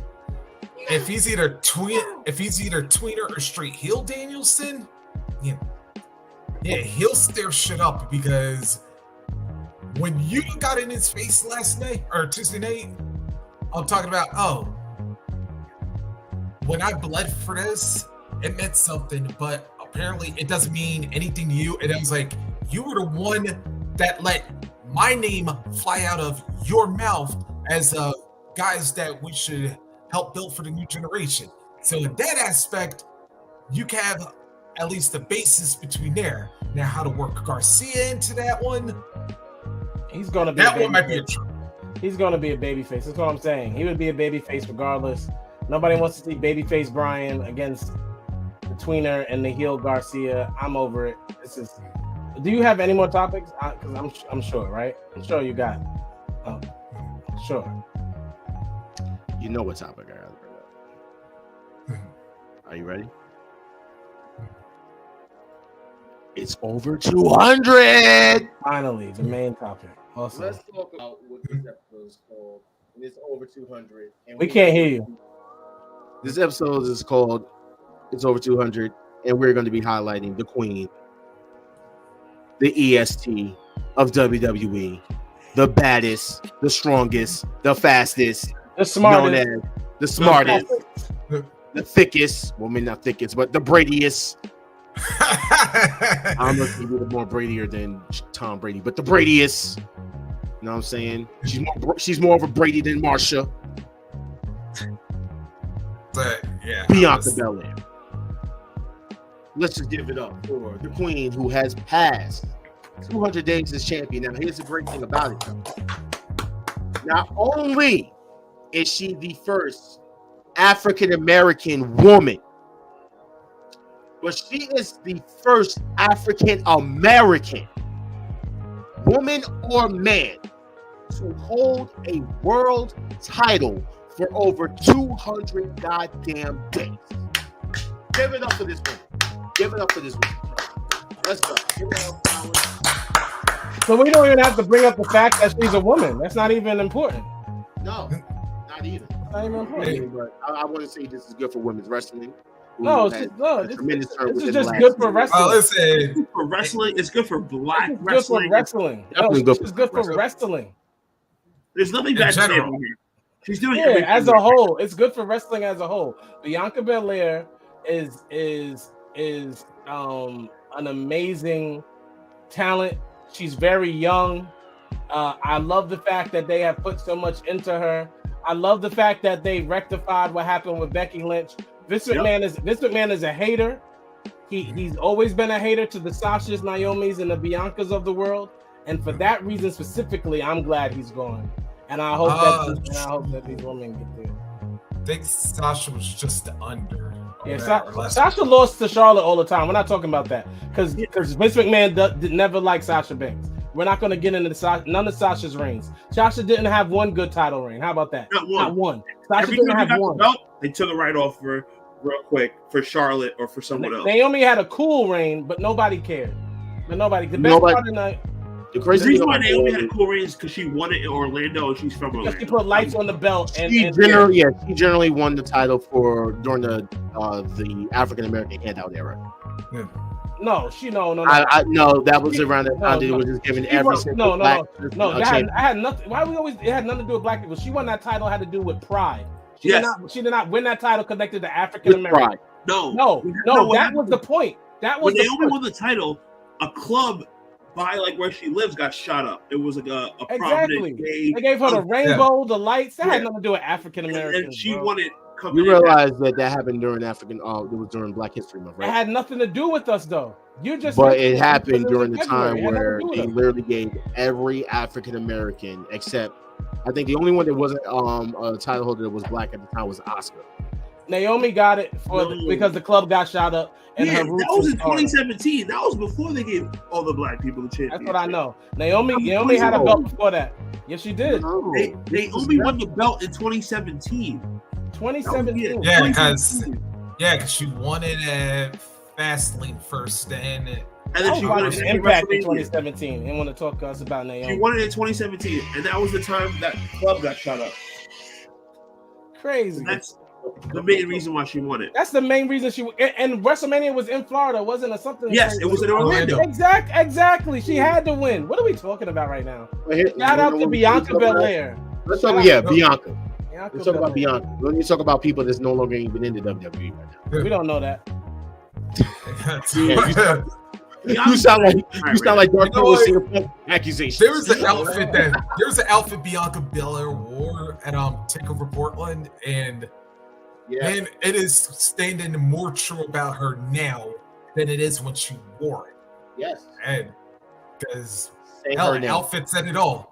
Black history in the making. Wait! Don't forget, she wore the one about Breonna Taylor. Say her name. That was her versus Rhea Ripley, right? Yes. Yeah. Say her name was Rhea Ripley. Nah, Bianca's excellence, man. Black excellence. There's nothing else we can say about Bianca right now. Bianca is a Hall of Famer. Great feuds. Already at her age. I'm gonna say it. I said it last week, and I think either the dummy Dark Kent or the troll Jacquez tried to correct me, and I said Bianca Belair is the best African American wrestler, female wrestler of all time. Somebody said Jackie. Somebody said Jackie. You said Jackie. I was about to say somebody said Jackie. I didn't say that. Oh, somebody said it. I remember it. We gotta go back and look at it. And I would say Sasha, but she has to come back, and we have to see what her return brings us if she returns. Because her main roster run, it's way too just swamped with politics. So much politics. Sasha Banks has allowed politics to run her whole wrestling career, and it muddies the whole thing for me. What do you think, Reese? Am I bugging? I feel like it muddies her legacy. Yeah, especially because this has been twice in 4 years, if even that. Yeah. But honestly, there still is that to a point like Sasha. I get why Sasha kind of did it a little bit, because you give her this fantastic build up at NXT. You have her in the first women's main event in NXT with the Iron Woman match with Bayley, which was a classic, by the way. Great match. Yeah, you give her the first women's main event on a WWE main roster pay-per-view. Her and Charlotte with the Hell in a Cell. Mm-hmm. It's you have her do so many firsts, but yet it took all the way to her and Bayley being the women's tag champions the second time for her to finally win a title defense on the main roster. Yeah. And then when she finally became SmackDown Women's Champion, to have her first singles win in a title defense. Now I must say, the biggest thing that Sasha has done in the past few years is put Bianca over. Is the WrestleMania match? Yep. That's the first. Would Bianca be Bianca without Sasha putting her over? No. Bianca would not be Bianca without Sasha Banks. No. Sasha helped make Bianca. Yes. You can't front on that. That's true. That's a true statement. Without a doubt, Sasha helped make Bianca. Sasha has never been a jobber. Kicking ass in the fucking Royal Rumbles and all that shit. That was nothing. Oh, that's right. Oh, that's right. Thank you, Quez. Yeah, Bianca with the elimination record. That's bigger than WrestleMania. Sasha Banks versus Bianca. But listen, without that WrestleMania, that would be one of her biggest things. Yes. Because they always talk about the Royal Rumble. WrestleMania is the biggest. No, we're not going to do this because they always talk about the Royal Rumble, the importance of the people that's been in the Royal Rumble, the amount of elimination, all of that shit, right? But what's more important, John? How long were they talking about Kane? Wait, how long were they talking about Kane eliminating the most people in the WrestleMania main event is bigger than Royal Rumble. I don't know what we're doing. Don't do this. Yeah. You wouldn't have a WrestleMania main event without the Royal Rumble. It doesn't matter. It doesn't matter. The WrestleMania main event is bigger than anything. I'm wrong. Outside of Hollywood Hogan and The Rock. You just felt like arguing tonight. You can eliminate 29 motherfuckers in the Royal Rumble. The WrestleMania main event is still more important than that. Period. Period. The WrestleMania main event is still more important than how many motherfuckers you eliminated in the Royal Rumble. I don't remember how it's kind of part of their storyline going into that. And that's dope, but it doesn't take away from the fact that a main event at WrestleMania is bigger than the Royal Rumble. She could have eliminated 2 people at the Royal Rumble and main evented WrestleMania, and it still would have been her main eventing WrestleMania. It doesn't matter. But she didn't. Instead, she's basically knocked out milestone after milestone after milestone after milestone. It all adds to her legacy. Of course, it's a part of her legacy. It's a part of her legacy. Sasha Banks at WrestleMania is the biggest part. It doesn't matter what we talk about. It's the biggest part. Jamie says, I think they're 2 sides of the same coin. Yeah. And that was actually a point I was trying to get to. Thank you, Jamie. That Bianca's performance in the Royal Rumble was a big reason why she got that main event spot on Night 1 of Mania. Because not only did she also add to her elimination record, remember, she also had one of the longest distances in a Royal Rumble. Oh, without a doubt. No, I'm not saying not male or female. A lot of people have great Royal Rumble performances. Your Shawn Michaels and your these people, they have great Royal Rumble performances. It's a novelty match still at the end of the day compared to a main event at a WrestleMania. And guys, we're talking about Royal Rumble records. For a Royal Rumble, it's only been around for 4 years. The Women's Royal Rumble is only 4 years old. So, yes, new records are going to be set probably every fucking year moving forward. Wait a minute. Hold on. Wait. So, are you downplaying the Women's Royal Rumble? Are you basically calling the Women's Royal Rumble the WNBA? No, he said records are going to be set every year because of how new and fresh it is. It's new. It's still doesn't hold. But they're setting records that fucking men haven't set. It still doesn't. Get out of here. It still doesn't hold the weight of 2 African American females main eventing WrestleMania. I mean, it doesn't. But okay, so I'm not gonna disregard what she did to even get to that point. It's not disregarded. We said what was the biggest part. And that's still the biggest part.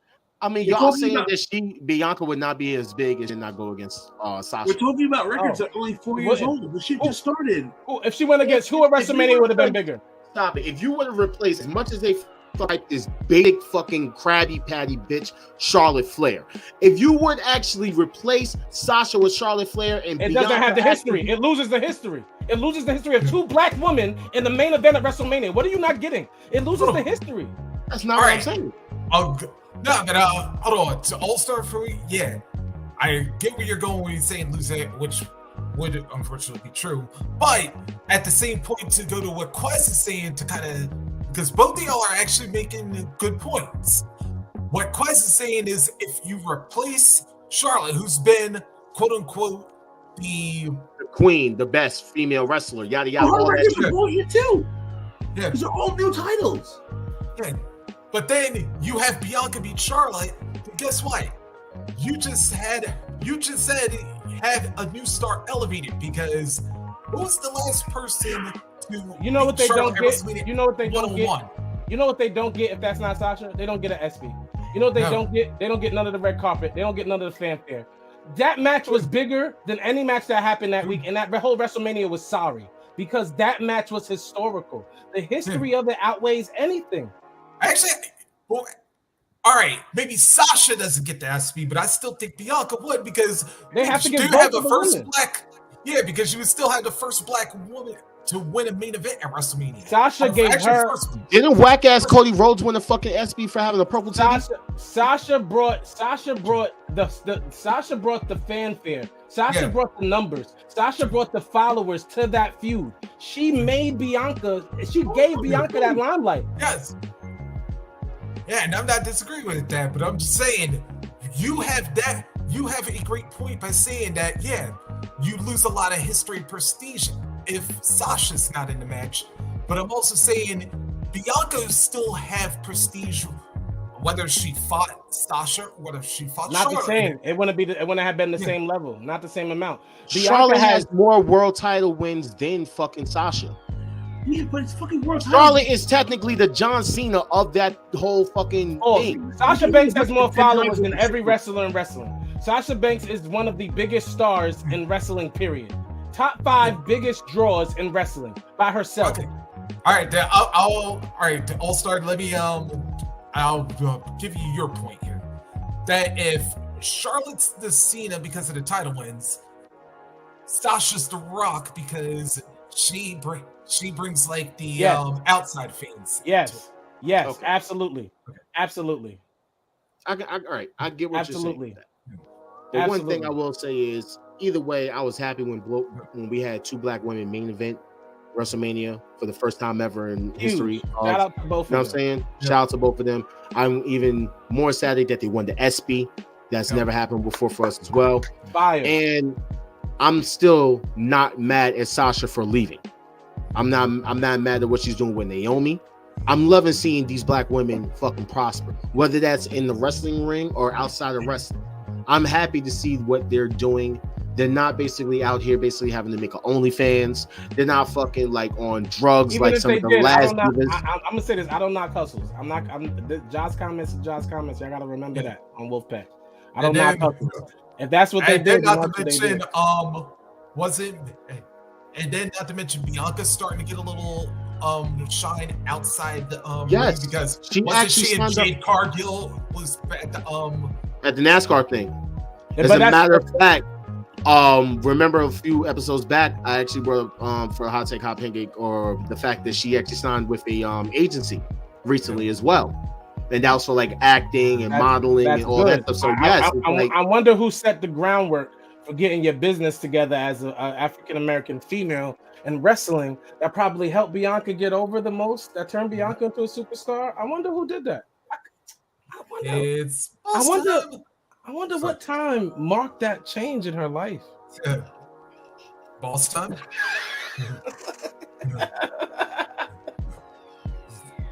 All right, you know what? What? All right, cool. Wish Bianca, that's great. So let's do a quick rundown. What you guys think about? No, absolutely not, bro. Let me ask these gentlemen these questions, bro. You didn't even watch these shows. We're going to be very honest. What are you talking about? I watch Raw. What's wrong with Raw? Elias is back. Elias was over, dude. This was over. Elias has never not been over. Why didn't Elias want to hit the bomb? I like how they have to make subtle weed jokes in WWE, like we're fucking 12 years old, but whatever. Yeah, I'm really 12 years old. Wait, it's okay. When we were 12 years old, we was running around with fucking suck it jokes. True, that's also true. So I'll deal with a 420 RKO. Say I just smoked your ass. Oh my gosh, Riddle. We know how I feel about Riddle too. He's way too corny for my liking. Dude, but you know what it is with Riddle? Riddle is corny. Like Monday, he was corny, but when he was doing the feud with Rollins before the fight pit match, that wasn't corny. Serious Riddle was not corny. That was cool. He's corny. You know what gets over for me? Authenticity. And Matt Riddle will never be able to be the actual person he is in front of a camera, and because of that, he'll never translate for me. I like when a little bit of the wrestler is a part of their character. It brings it to life. That depends on does Matt smoke up before? That depends on if the smoke wears off. Hey, you're right. You're right about that. You're right about that. I'm about to say the one time he had that box with Asuka, yeah. Oh my God, That was real brutal. he forgot his word. Now that was out of control. Nigga Randy Orton's an avid user, and he doesn't have those issues. He's a consummate professional, even though he is so. And that's well known. Thank you very much.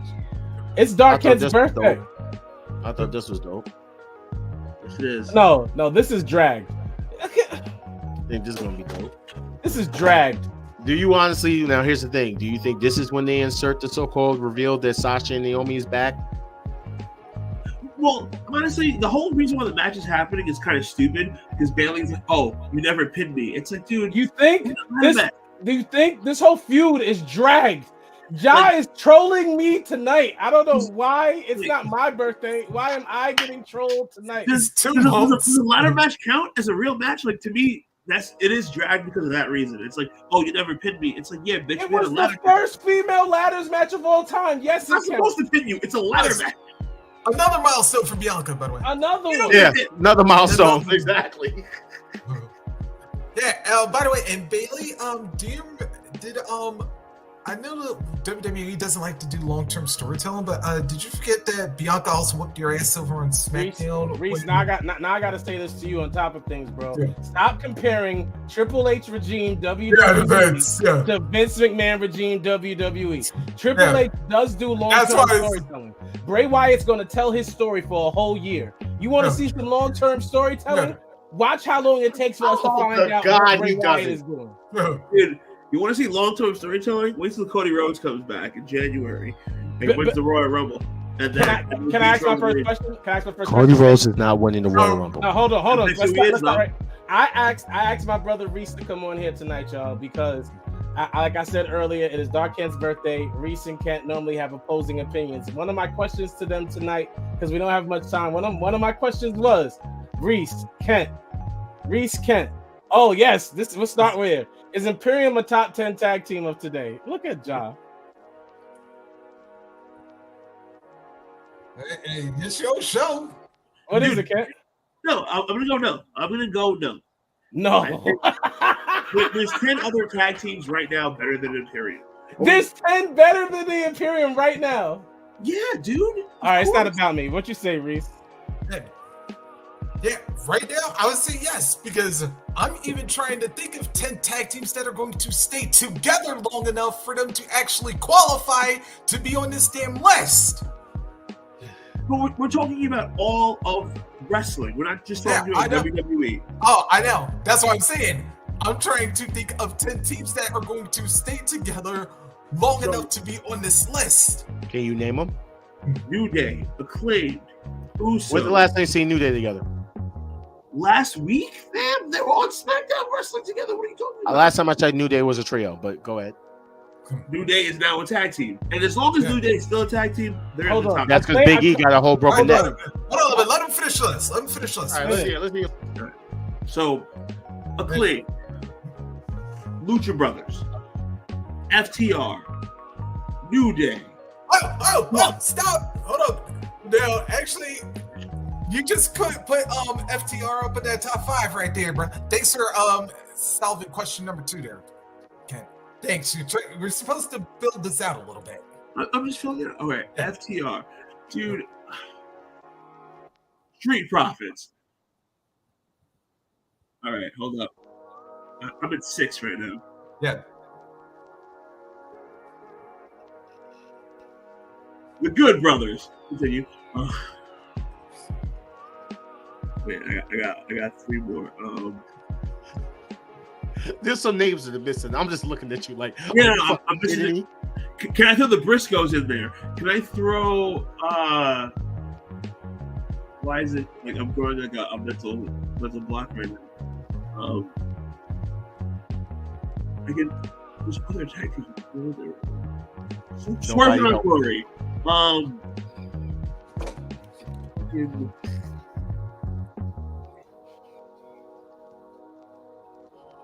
I don't even know. You just said Swerve and Our Glory is better than Imperium? No, shut up. So I'm at 8. You're at 9. You're at 9. Okay. All right.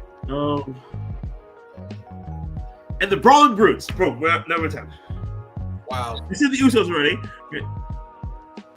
Yeah, you did Dark say King the has Usos. now been That's fired actually the from the first one you Wolfpack made. podcast. We're introducing our new replacement co-host, Rock and Race. How you doing tonight? I'm doing good. Yeah, all right, But, yeah, the same fuck Imperium out of is here. no tags. Yeah. First off, you didn't say Gorillas of Destiny. You didn't even say the fucking Usos. Let Reese Now, get he it. actually did say Usos. I did hear Let him say Reese it. get it. He said I Usos. said. Yeah, Go ahead, he did Reese. say Usos. But reason I would put Imperium as tag top 10 right now, do you forget who their leader is? Yeah, but do you remember what happens when that man has failure? Yeah, trust me. Ask Bartel. Matter of fact, look at his damn chest. If you don't believe me, do we count Gunther as a part of the tag team? Like, is that? No, like I'm not counting them as part of this tag team. I'm counting them as the reason why they're a top 10 tag team. But if you're not a part of the tag team, then what makes you a top 10? Like, I don't understand. Gunther is not. Gunther's a singles champion. He's not a. Yeah, he's the influence. It's kind of like how. Let's see who. Well, depending on which version of New Day you want to use, you want to say Kofi and X because with E, or does Kofi and Woods succeed because, or E and Woods succeed first because of Kofi instead of a veteran? I'll tell you a difference here. The difference is when New Day wrestled tag team matches, you would get 2 out of the 3 and they mix and match. If Imperium is wrestling a tag team match, Gunther is not fucking in it. He's not wrestling in the match. He's a singles wrestler. Period. So we have the other 2 lackeys. Yeah. We're supposed to be top 10. Let me ask you this though: before Imperium formed, did anybody care about Eichner and Bartel in NXT or even WWE? No. And we still don't care about them now. Yeah. That's what I'm saying. That's why Walter was the influence, because as soon as they hooked up with him, that's when they started getting pushed. But how?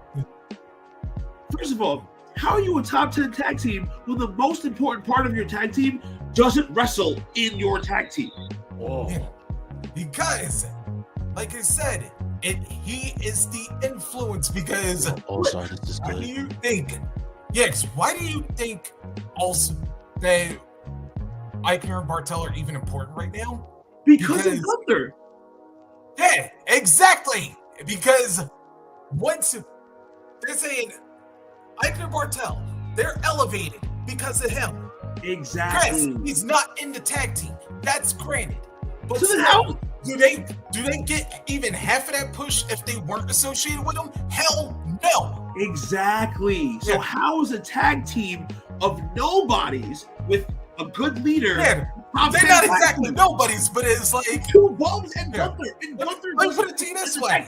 Well, did we give a shit about the Outlaws before they joined DX? Hell no. Yes, they did. The Outlaws. Nobody give a fuck about the Outlaws. Do you remember that just a Outlaws year were ago? before they joined That DX. even before they became 6 months before they joined DX, They just before they broke joined up DX. doing With My Baby Tonight, and Billy Gunn was being the blonde honky tonk man. Yeah, rapping and shit, singing and shit. Remember that? Yeah, I love your comparison. With What I don't love Holly. is saying that these 2 guys who are only important because of the guy that's not their tag team makes them a good tag team. I'm sorry, but the comparison of Road Dogg and Billy Gunn to the Imperium is perfect. Like we wouldn't have cared about the New Age Outlaws without Triple H and Shawn Michaels, and it doesn't take away from they were a top tag team at that time. They were still getting over before they joined DX though, on their own. That's why they got into DX, because they were still getting over for the most part on their own. When they started wearing the South Park shirts and doing their own thing, and then they joined DX and the sky was the limit. Whereas these 2 Imperium dudes, without Walter Gunther, they are like main event wrestling on Jacked. You know what I mean? Like, all right, so let me ask you this. It's FTR. You said their names earlier. Are they a top 5 tag team? Top 5. right now? Yes. Yes. Yeah, they have to be. They have to be?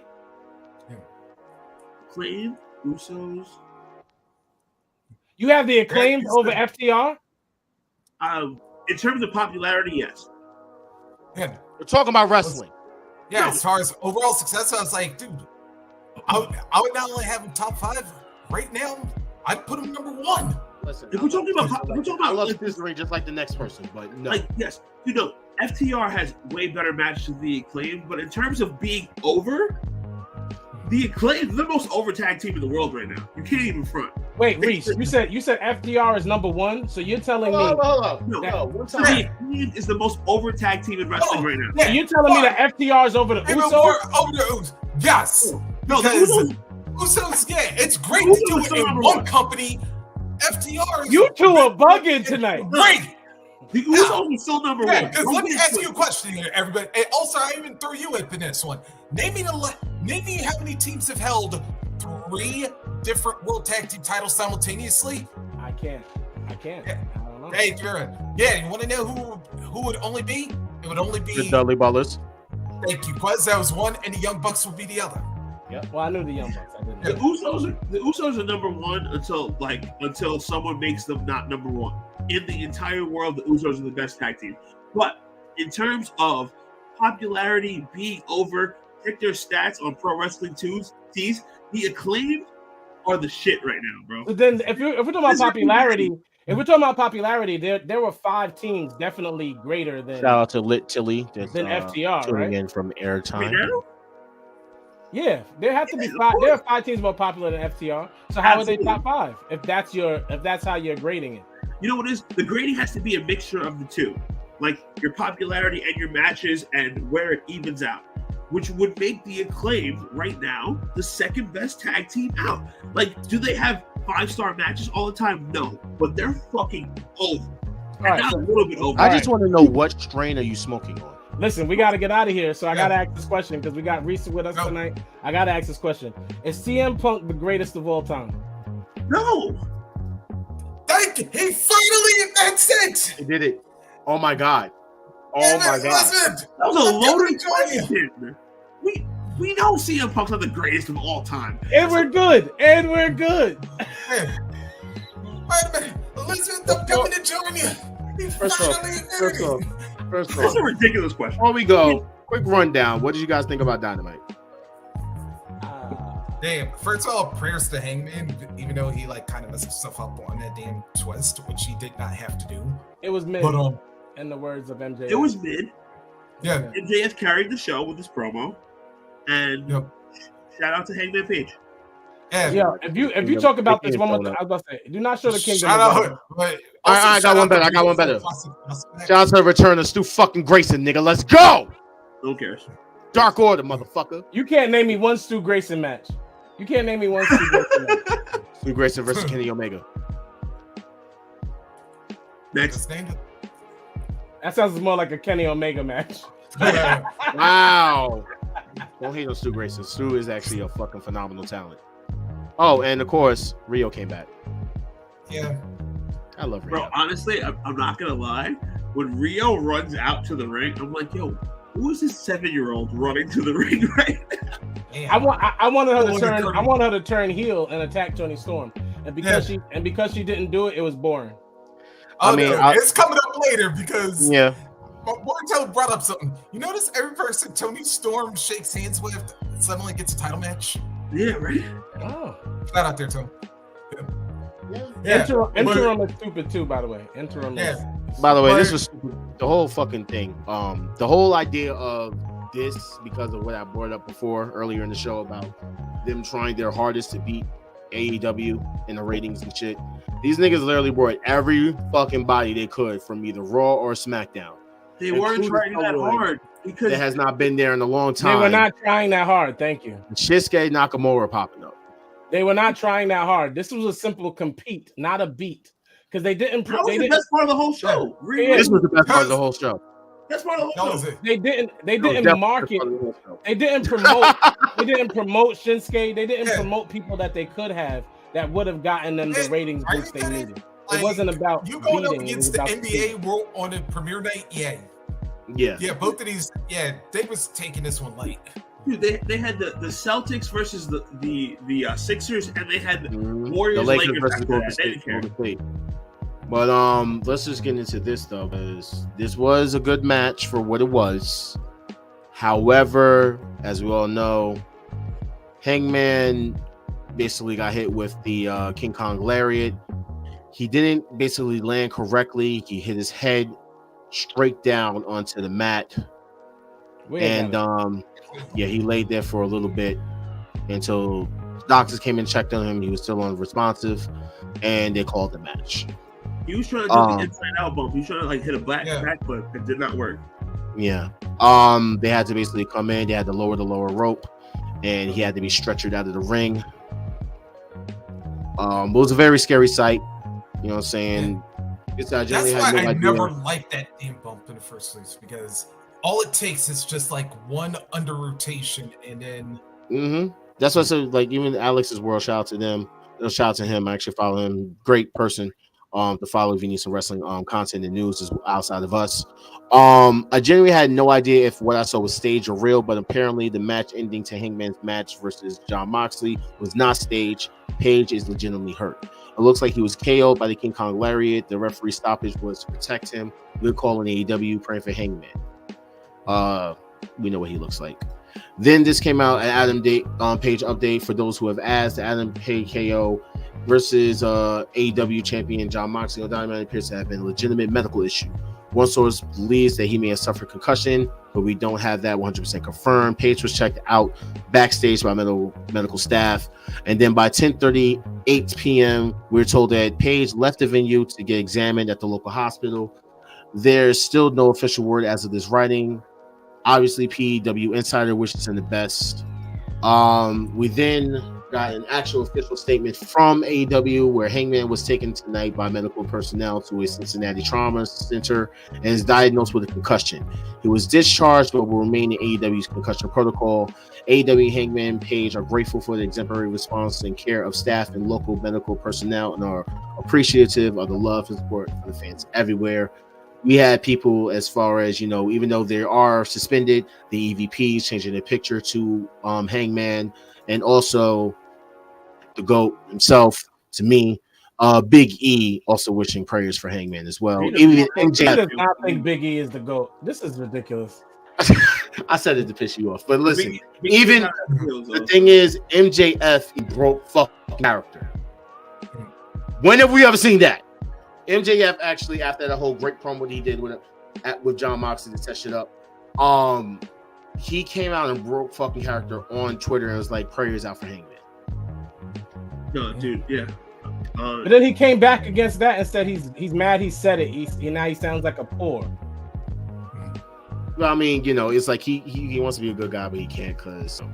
But Hangman then came out and said, hey, thanks everyone for being so nice. I'm doing all right and feeling good today. Had a nice panini for lunch. Thanks to Paul, Medical, Mox, Brandon, BJ, etc. And insert introspective yet merciless quote about unfinished business here. So he's okay, guys. He's making jokes. We definitely wish him well, but Jaquez is really over here acting as if he is an Adam Page fan or something. I don't understand it. Nobody wants to see him in the main event picture. His title reign was horrible. That's a lie. His title reign was trash. He did nothing with the reign. He did nothing with the belt. Nobody wants to see him have it again. I want to see Hangman healthy and ready to rock, but to All-Star's point, he is a mid-carder, bro. He's not a main event talent. That's just mid. What it is. It just is. It's true. Hangman Page is not a main event guy. You're not paying money to go see a Hangman Page match unless it's against CM Punk, which in case, then people will pay for it. On that note. All right. On that note, guys, let us now get into.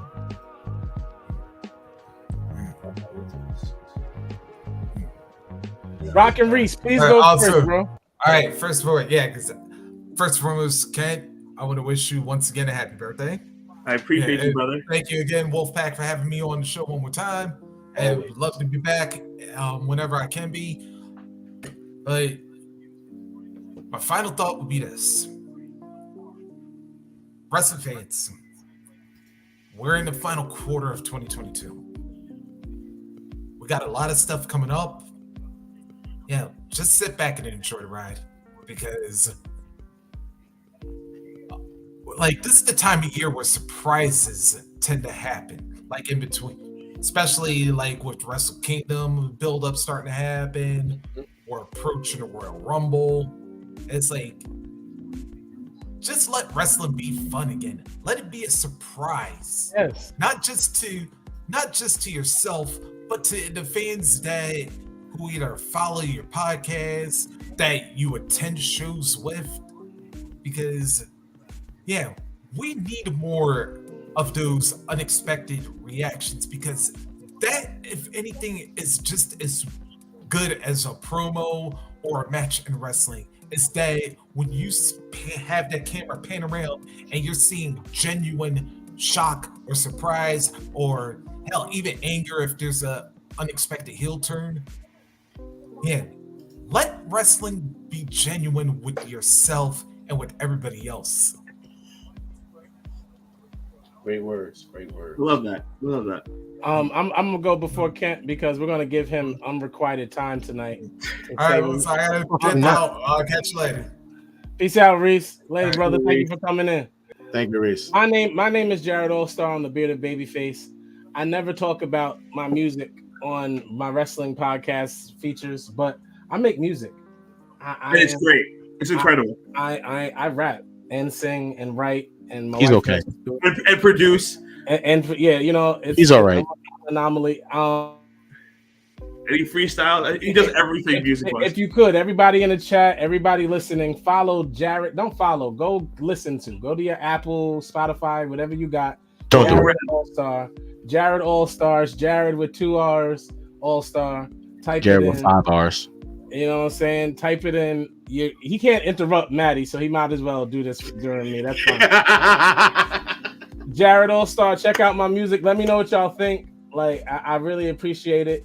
And I have nothing to say about Impact tonight because they introduced some dude named Joe Hendry, and I have no idea who that is, and they were very excited about it. Ring of Honor, motherfucker. Oh, see, that is understandable why I don't care about Ring of Honor. Shout out to my wife who just spelt my name for everybody. Make sure y'all go and listen. Jared All-Star, Humble Brag, Wolfpack Wrestling podcast every Thursday night. We're gonna start on time soon, y'all. We have a lot of life things going on. Real quick, if you guys are not familiar with All Stars music, go on Apple Music and download Water and Wine, because it's a classic from the top to the bottom, and I guarantee you that every record's fire, the production's fire, and All Star does everything by himself. So His words, not mine. His words. When you hear a great song from All Star, know that he made that beat, he wrote those rhymes, he did everything from top. He mixed, mastered, did everything by himself. He didn't put Doc Buzz on the record. Greatest artist I've ever heard in my entire life. But moving on to my wrestling thoughts, but make sure here we go. Listen to that Water and Wine. Not wrestling. AEW needs CM Punk back, and we're not gonna admit it, but it's true. AEW needs CM Punk. Anyway, moving forward, Sami Zayn is the most entertaining thing in wrestling right now. Current roster, whatever. Sami Zayn is a go. I think him versus Roman Reigns is going to be a huge feud. Going back to Reese's point, we're going to have a lot of great surprises, a lot of great things coming from here through WrestleMania season. That's going to be awesome. And Cody Rhodes winning that Royal Rumble and beating Roman Reigns. It's going to be awesome. Tune in next week. Download all of All Stars music on Apple Music because it's fucking awesome. And we're going to let Ja just say some ridiculous shit. By the way, I'm 35. Thank you guys for all the birthday shout outs. I really appreciate it. That was his birthday present, y'all. Ja couldn't say a word during Dark Kent's final thoughts. Dark Kent got it all out clean. No interruptions. Happy birthday, bro. Thank you. Thank you, sir. My final thoughts. Fuck Phillip Brooks. Here we go. Fuck everybody. Fuck Cody Rhodes. Fuck Kevin Durant. Okay. Fuck him because he's 35. Fuck 35. Fuck Dark Kent's birthday. Okay. Fuck Dark Kent's glasses. Okay. Fuck that trash ass fucking Mets color hat. Fuck that gray ass shirt. Fuck your home fucking non-run. Fuck your fake ass Long Island thing that look a fucking little skid mark shit. Fuck your gray hat. Fuck your chain. Fuck your fucking CNN background. Fuck Cody Rhodes again. Fuck Brandy Rhodes. Fuck Gold Dust. Fuck Shelton Benjamin. Fuck R-Truth. Fuck that fucking weird looking wolf that fucking is in our background for our wallpaper. Fuck me for sitting up here having to deal with this nigga shit for like the last like 2 hours and not being able to say shit for his whack ass final thoughts. Fuck Dark Kent's final thoughts. And yeah. You said fuck yourself, by the way. Continue. Yeah, well, fuck me. All right. Yeah. I want him to fuck have you if you're not following us on fucking Instagram. Word. And fuck you if you're not following this fucking page on Facebook. And fuck you if you don't fucking tune in I love me all of you. when I'm on Twitch and streaming myself playing games, getting laid the fuck down in Apex. I love all fuck of you. In Jesus' fuck name. you. Fuck you for not fucking subscribing to us on YouTube. And fuck you We're for gonna not get Ja listening to back this in man's church. music. I'm gonna call Ja's mom so she can pray for you. Fuck you for not listening to this man's music. All right. God bless you, Ja. And fuck going to church because Jesus lives with me every damn day. And he knows God is with him. He knows. He's And a good person. Last but not least, I just want to give a shout out to my brother D. Also, you see him some in here a couple of times. He's not in here tonight. But his name is King Teddy B TV. Follow him on Twitch. Excellent gamer, excellent person, excellent human being. My brother actually lost his mom just recently. So I just want to take this time out to give our condolences to him. And that all of us here will be praying for you. You know I am. You know, saying that was Mom Dukes. So that is another reason why we were late today. I was just getting back from everything. So, but yes, I just want to blessings come down, right, Star? That's right. That's right. So, prayers out to him and the whole family. And yes. We're the Wolfpack Wrestling Podcast on everything. We're not on TikTok yet, but the Wolfpack Wrestling Podcast on everything.